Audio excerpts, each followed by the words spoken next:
Hello बच्चों, स्वागत है आपको हमारे YouTube चैनल पे। हमने पिछले वीडियो लेक्चर में सर अपरिमेय संख्या किसे कहते हैं बेहतर जान लिए थे। आज सर हम और भी आगे संख्याओं के बारे में पढ़ेंगे। तो आगे और भी संख्याओं के बारे में पढ़ने से पहले सर आज अपने को दो टॉपिक के बारे में बेहतरीन पढ़ना है सर, एक गुणज और एक गुणनखंड, ताकि इन दोनों के जरिए हम भाज्य संख्या एवं अभाज्य संख्या किसे कहते हैं इसे हम बेहतर से समझ सके। ठीक है सर, तो चलिए शुरू करते हैं। ठीक है सर। गुणज गुणज मतलब सर एक प्रश्न के द्वारा इसे हम समझने का प्रयास करेंगे। जैसे आपसे कोई पूछ दे 4 का 5 गुणज बताएं। ठीक है सर, 4 का 5 गुणज बताएं। तो गुणज बताने के लिए आप क्या करेंगे सर, जैसे 4 गुना 1 4, और 4 गुना 2 बराबर 8, और एक 4 गुना 3 बराबर 12, और 4 गुना 4 बराबर 16। उसी प्रकार सर 4 गुने 5 अगर आप करेंगे तो आपको प्राप्त होगा 4 पचे 20। अब यहाँ पे समझने वाली बात है सर, 4 का गुणज, 4 का गुणज। ठीक है, यहां पर 4 का गुणज हुआ सर 4 8 12 16 और 20। ठीक है सर, मतलब आपने क्या देखा सर कि जो भी 4 के मल्टीपल में आएगा, या 4 के अगर आपकी भाषा में बोला जाए सर, तो 4 के पहाड़ा में जो भी नंबर आ रहा है या जो नंबर 4 से कट रहा है वो सब के सब सर गुणज है। ठीक है सर, तो आप बेहतर समझ गए होंगे कि गुणज क्या चीज है। और एक और एग्जांपल लेते हैं सर ताकि बेहतर समझ सके। एक सवाल और लेते हैं, 5 का 3 गुणज बताएं। ठीक है सर, तो फिर से वही बात, 5 गुने 1 आप करेंगे तो आपको 5 प्राप्त होगा, 5 गुने 2 करेंगे तो आपको 10 प्राप्त होगा, और उसी प्रकार अगर आप 5 गुने 3 करेंगे तो सर आपको प्राप्त होगा 5 या 15। तो हमें इस बात की जानकारी मिलती है कि 5 का जो गुणज होगा सर वो होगा 5 10 और 15। आगे और भी होगा सर, 20 हो गया, 25 हो गया, 30 35 40 45।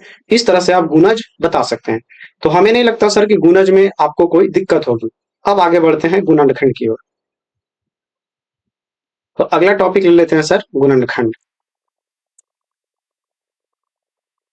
ठीक है सर, गुणनखंड। अब ये गुणनखंड क्या है सर, अब गुणनखंड जैसे आपसे इसको भी सर सवाल के जरिए ही समझे तो ज्यादा बेहतर होगा। अगर आपसे पूछ दे कि 4 का गुणनखंड बताएं, 4 का गुणनखंड। ठीक है सर, तो आप 4 को जैसे एलसीएम की तरह बनाते थे सर बच्चा में, या जब आप पहली दूसरी कक्षा में होंगे तब 2 से लगाएं, 2 दूना 4, 2 से 1। तो यहाँ पर आप क्या देखें सर कि 4 का गुणनखंड कौन आया।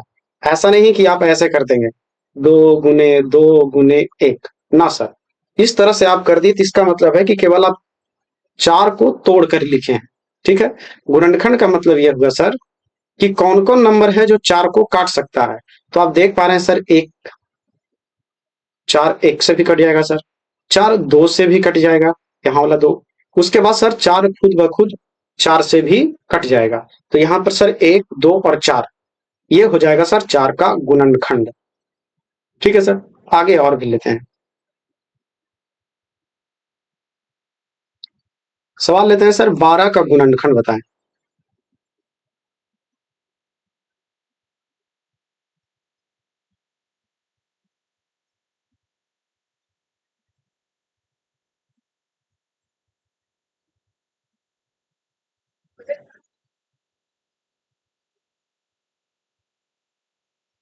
फिर से आपको ऐसा ही करेंगे सर, 12 का गुणनखंड 2 से लगाएंगे 6, 2 से लगाएंगे 3, और 3 से लगाएंगे सर 1। ठीक है, अब आप 12 का गुणनखंड किस प्रकार लिखेंगे वो देखिए सर। आप सोच रहे होंगे कि अभी अभी हम बताए हैं कि अगर आप बीच वाला लिख देंगे तो गुणनखंड हो जाएगा। चलिए सर ठीक है, ये भी एक तरह से सही है। 1 होगा इसका गुणनखंड, 3 होगा, 6 होगा, और खुद 12 होगा। एक बार तो आप बीच वाला लिख लेंगे सर डायरेक्ट। ठीक है, उसके बाद जो इधर का नंबर है सर, ये वाला, ये साइड, इन सबको आप गुना कर करके भी बनाएंगे। ठीक है, जैसे यहाँ पर लिखा हुआ है सर केवल 2, क्या इस 2 आया है सर इसमें नीचे वाला में, इधर नहीं आया है। इसका मतलब है कि 12 का गुणनखंड 2 भी होगा, क्योंकि 2 भी 12 को काट देता है सर। और आगे बनाते हैं, अब इस दोनों नंबर को देखते हैं सब बना के, 2 दूना 4, क्या 4 आया है यहाँ पे, नहीं आया। और 4 भी सर 12 को विभाजित कर देता है तो 4 भी गुणनखंड आएगा सर। और आगे देखते हैं, 2 दूना 4, 4 तिया 12, 12 पहले से आया हुआ है सर। अब और देखते हैं सर, 3 दूना 6, 6 भी आया हुआ है, केवल 3, 3 भी आया हुआ है सर। मतलब ये कि अब और ज्यादा नहीं हो सकता सर 12 का गुणनखंड इससे। तो 12 का गुणनखंड निकल करके आया सर 1, 3, 6, 12, 2 और 4। ठीक है, ये हुआ सर 12 का गुणनखंड। उम्मीद है आप गुणनखंड भी समझ गए होंगे सर। अब इन दोनों में आपको हम संबंध बताते हैं, गुणज और गुणनखंड, इन दोनों को ना सर एक साथ में समझते हैं। ठीक है, अब जैसे मान लिया जाए सर, आपको दे दे यहां पर 4 और यहां दे दे 12। ठीक है सर, पहले तो ये देखिए आप सर, क्या 4 12 को विभाजित कर देता है? हाँ कर देता है सर। ठीक है, 4 जो है वह 12 को विभाजित कर देता है। तो ये जो 12 है ना सर, ये 12, ठीक है, इस 4 के लिए होगा सर गुणज। ठीक है सर, बड़ा वाला नंबर हमेशा गुणज होगा सर अगर कट रहा है तो।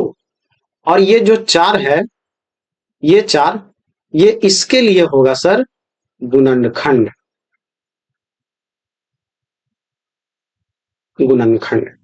ठीक है सर, अब जैसे एक सवाल लेते हैं सर, एक सवाल लेते हैं, ए बी से विभाज्य है, ए बी से विभाज्य, तो तो ए बी में क्या संबंध है, क्या संबंध है?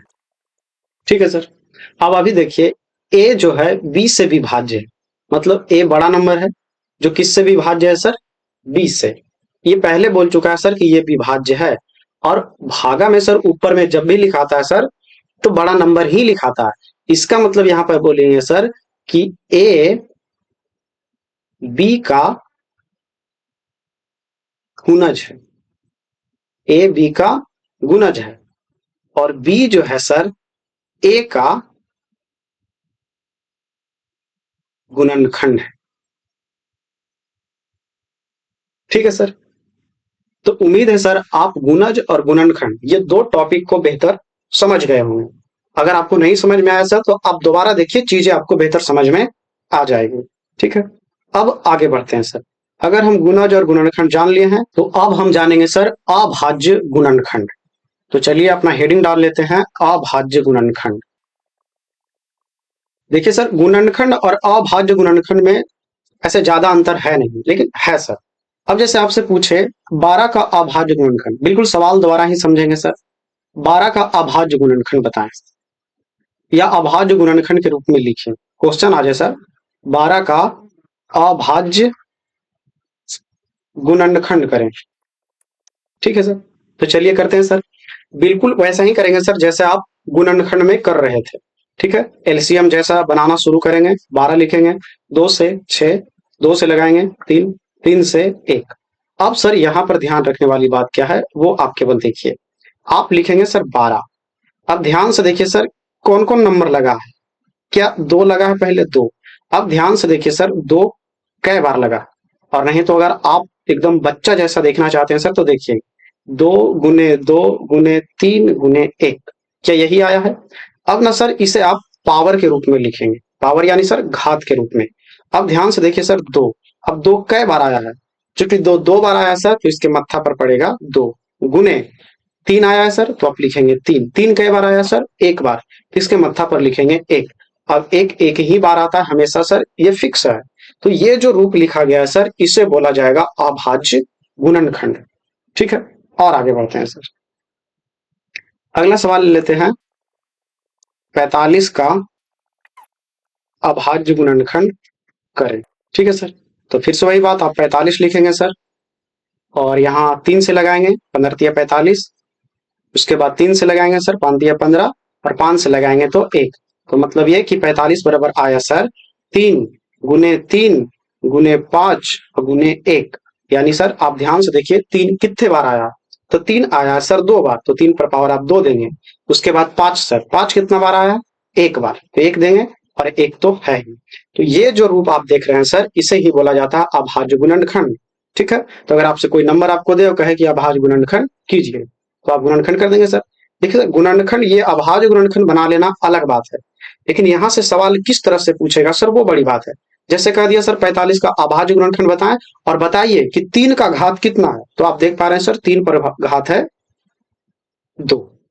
ठीक है सर। तो इस तरह से भी सवाल पूछा जाता है। अक्सर बच्चे इस शिकायत में रहते हैं सर कि मास्टर थ्योरी पढ़ाते हैं कुछ और सवाल आता है कुछ और। नहीं, सब सेम ही रहते हैं, बशर्ते आपको केवल समझने की आवश्यकता होती है। ठीक है सर। तो ये जो हम थ्योरी पढ़ रहे हैं, ऐसा नहीं कि सर हम एकाएक किताब बनाने लगेंगे, नहीं।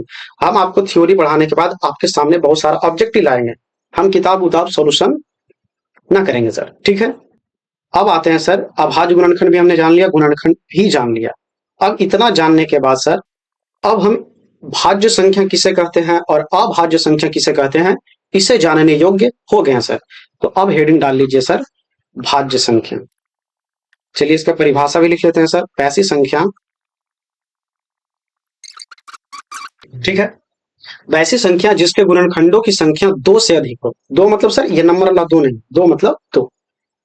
ठीक है। अब जैसे सवाल लेते हैं सर, सबसे छोटी भाज्य संख्या, अगर भाज्य संख्या कहीं से शुरू होती है सर, तो वो है 4।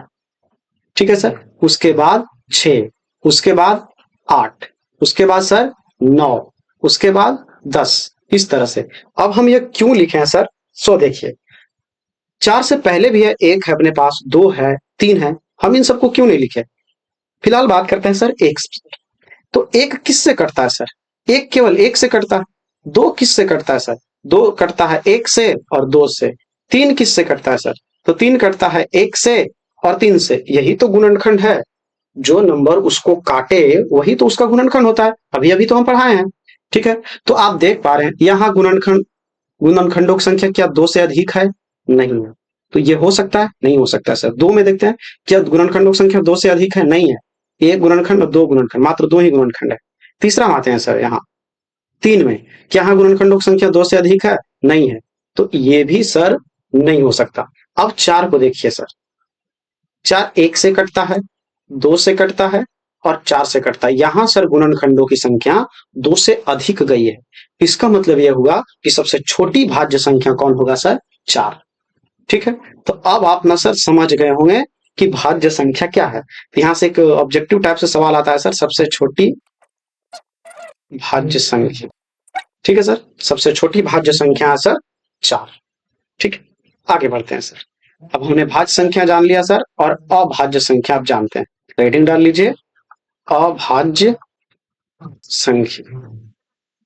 ठीक है सर। जैसा अविभाज्य संख्या पढ़े उसका ठीक उल्टा ही है सर अभाज्य संख्या, मतलब वैसी संख्या।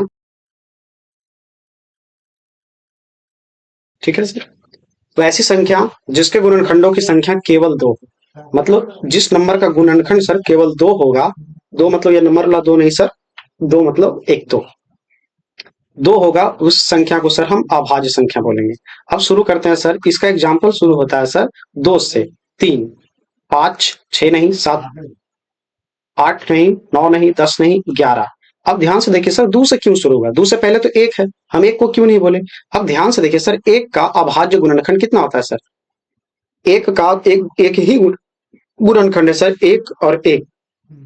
अब 2 के देखते हैं सर, 2 1 से कटता है सर और 2 से कटता है। 3 किससे कटता है सर, एक 3 एक 1 से कटता है सर और एक 3 से। उसके बाद 5 है सर, 5 केवल 1 से कटता है और 5 से कटता है। तो आप ऐसा भी बोल सकते हैं सर, वैसी संख्या जो केवल अपने आप से और 1 से विभाजित हो उसे हम अभाज्य संख्या कहते हैं। और ये परिभाषा सर आप 5वां 6ठा में रटे होंगे, वहां पे याद करने के लिए बेहतर है सर।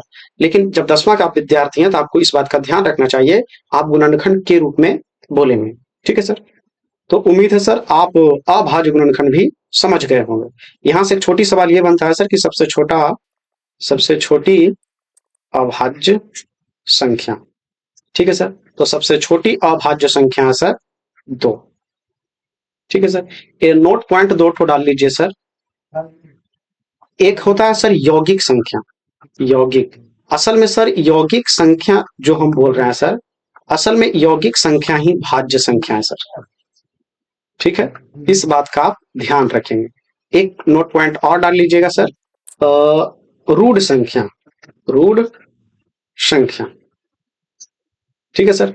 असल में रूढ़ संख्या जो है सर वह अभाज्य संख्या ही है सर, जिसे हम बोलते हैं रूढ़ संख्या। ठीक है सर। तो हमने भाज्य संख्या अभाज्य संख्या जान लिया सर। एक और संख्या आता है सर सह अभाज्य संख्या। सह अभाज्य संख्या। ठीक है। इसे भी जानते हैं सर कि सह अभाज्य संख्या क्या है। आप एचसीएफ निकालना सीखे हैं सर बचपन में। ठीक है। तो ऐसी बात नहीं कि एचसीएफ निकालना आप नहीं जानते हैं। ऐसे क्लास टेंथ के चैप्टर नंबर 1 में मुख्य रूप से एचसीएफ और एलसीएम ही पढ़ना है, और एक परिमेय संख्या और अपरिमेय संख्या। चलिए सर जानते हैं अभाज्य संख्या क्या है। तो लिखेंगे सर वैसी दो